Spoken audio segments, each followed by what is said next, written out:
আসসালামু আলাইকুম এভরিওয়ান, কেমন আছেন সবাই? আমি আল্লাহর রহমতে ভালো আছি। আর আজকে আপনাদের সাথে আমি অনেক মজার একটা শাকের ভর্তার রেসিপি নিয়ে চলে আসলাম। তো এইটা হলো গিয়া হেলেঞ্চা শাকের ভর্তা। আর এই যে হেলেঞ্চা শাক, এই শাকটা অনেকেই চেনে না হয়তো, বা আবার অনেকেই খেয়ে থাকেন। তবে শাকটা অনেকে অনেকভাবে খেয়ে থাকেন, কেউ ভাজি করে খায়, আবার কেউ এভাবে ভর্তা বানিয়ে খায়। তবে এইভাবে ভর্তা বানিয়ে খেতে কিন্তু অসম্ভব মজা। তো শাকগুলোকে ধুয়ে খুব সুন্দর করে পরিষ্কার করে নিয়েছি, তারপর একটু কুচি করে নিয়েছি।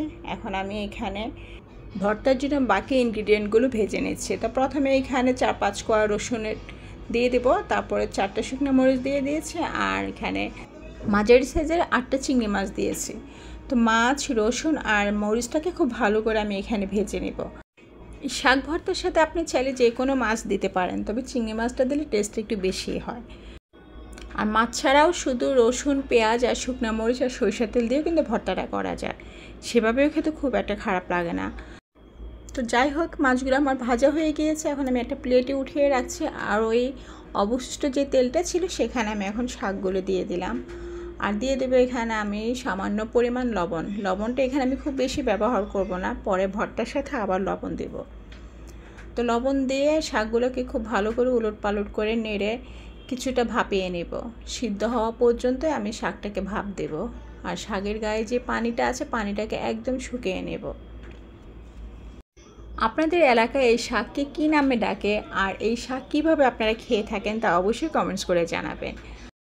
তবে আমি এই ভর্তাটা খাওয়া শিখেছি আমার মেজো বোনের কাছ থেকে। আমার মেজো বোন এই ভর্তাটা খুব দারুণ বানাতো, খেতে কিন্তু ভীষণ মজা লাগতো।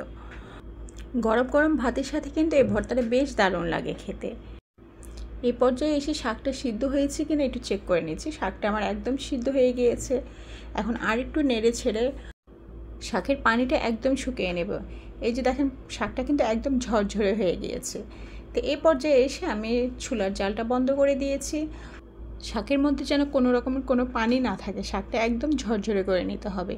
আর পানি থাকলে কিন্তু ভর্তাটা ভালো হবে না, একটু প্যাসপ্যাসে হয়ে যাবে। তো শাকটা আমার একদম ভাজা হয়ে গিয়েছে। এখন আমি ফাইনালি ভর্তাটা করে ফেলবো। তো প্রথমে আমি এখানে মরিচের মধ্যে একটু লবণ নিয়ে নিচ্ছি, স্বাদ অনুযায়ী লবণটা দিয়ে মরিচটাকে কচলে নিচ্ছি। তারপরে একে একে চিংড়ি মাছ, রসুন এগুলোকে খুব ভালো করে কচলে নিব। যারা আমার ভিডিও আজকে ইউটিউব থেকে প্রথম দেখছেন, তারা অবশ্যই আমার চ্যানেলটি সাবস্ক্রাইব করে দেবেন, আর পাশে থাকা বেল আইকনটি প্রেস করে দেবেন। তাহলে আমার পরবর্তী ভিডিও নোটিফিকেশন আপনার কাছে পৌঁছে যাবে সবার আগে। আর যারা ফেসবুক পেজ থেকে দেখছেন, তারা অবশ্যই আমার পেজটি লাইক ফলো দিয়ে দেবেন। খুব ভালো করে রসুন, চিংড়ি মাছ আর মরিচটাকে কচলে শাকের সাথে এখন মাখিয়ে নেব। যারা কখনো এই ভর্তাটা খাননি, তারা একবার হলে আমার এই রেসিপি ফলো করে ভর্তাটা বানিয়ে খাবেন। ইনশাল্লাহ আশা করি আপনাদের খারাপ লাগবে না, অবশ্যই ভালো লাগবে। তো এইভাবে আমি শাকের সাথে মাছগুলোকে মেখে তারপরে এখন আমি দিয়ে দেবো এখানে কিছু কাঁচা পেঁয়াজ কুচি। তো পেঁয়াজ কুচিগুলোকে দিয়ে আবার একটু কচলে নেব।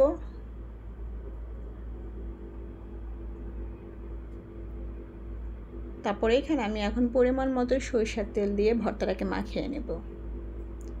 বিশ্বাস করেন, এই ভর্তাটা খেতে কিন্তু অসম্ভব মজা হয়। আর যদি আপনি এই ভর্তাটা করে থাকেন, আপনার অন্যান্য রেসিপির দিকে কেউ ফিরেও তাকাবে না, এটা আমি গ্যারান্টি দিচ্ছি।